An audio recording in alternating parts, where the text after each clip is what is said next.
શહેરના આછોરોડ એકતાનગર વિસ્તારમાં પાણી ડ્રેનેજની લાઇન નાખ્યા બાદ યોગ્ય કામગીરીના અભાવે નાના મોટા અકસ્માતો સાથે રોગચાળાની પણ ભીતિ લઈને રહીશોએ કોર્પોરેશનના વહીવટીતંત્રને આડે હાથ લીધું હતું.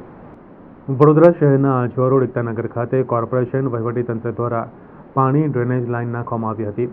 પાણી અને ડ્રેનેજ લાઇન નાખ્યા બાદ યોગ્ય ચરીપુરાણ તેમજ રોડ છારો નાખી લેવલ નહીં કરાતા પ્રથમ વરસાદે જ સ્થાનિક રહીશોને રોડ પરથી પસાર થવું મુશ્કેલ થઈ પડ્યું છે.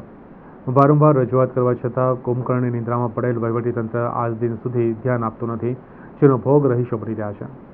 સ્થાનિકોનું માનીએ તો અહીં રોડ ચીકણો થઈ ગયો હોય, નાના મોટા અકસ્માતો થાય છે અને લોકોને પડવા વાગવાથી હોસ્પિટલના ચક્કર વધી જાય છે. આ ઉપરાંત ગર્ભવતી મહિલાને લાવવા લઈ જવામાં પણ પારાવાર મુશ્કેલીનો સામનો થઈ રહ્યો છે. તો બીજી તરફ સ્કૂલે જતા બાળકો પણ તંત્ર સામે રોડ બનાવવાની માંગ કરી રહ્યા છે.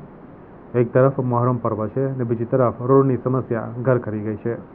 રોડનું આ લોકો કોઈ ડિસિઝન જ નહીં લેતા, ખાલી છારું નાખી જાય છે ને બસ એવું જેવું હોય એવું રોડનું કામ કરતા નથી ને બસ તિલ્લા જ બતલાડા કરે છે. તો અમે લોકો એવું નહીં કહેતા, અમે ખાલી એવું કહેવા માંગીએ છીએ કે રોડ વ્યવસ્થા અમને કરી આલો, કેમ કે બધી જ જગ્યા તમે લોકો રોડનું એ કરો છો તો અમારા બી અહીં ઝૂંપડપટ્ટી એરિયામાં ભલે અમે રહેતા હોય પણ બધા વેરો બી ભરે છે, બધું કરે છે. તો અમે ખાલી એવું કહેવા માંગીએ છીએ કે તમે રોડ ખાલી અમને બનાવી આલો, કેમ કે અમારા નાના છોકરાઓનો છે ને તો બહુ તકલીફ પડે છે. દરેક તહેવાર હોય કશું બી હોય, અમારા મોહરમના ટાઈમ પર બી આટલું જ કિચ્ચર છે ને આટલી જ તકલીફ પડે છે કે અમે 9મો ચાંદ 10મો ચાંદ કોઈ બી એવું નહીં કે અમારા તહેવારની માટે બધા ભાઈ બહેનોના તહેવાર બગડે છે, છોકરાઓ કાદુમાં પડી જાય છે, બધી જ તકલીફ છે.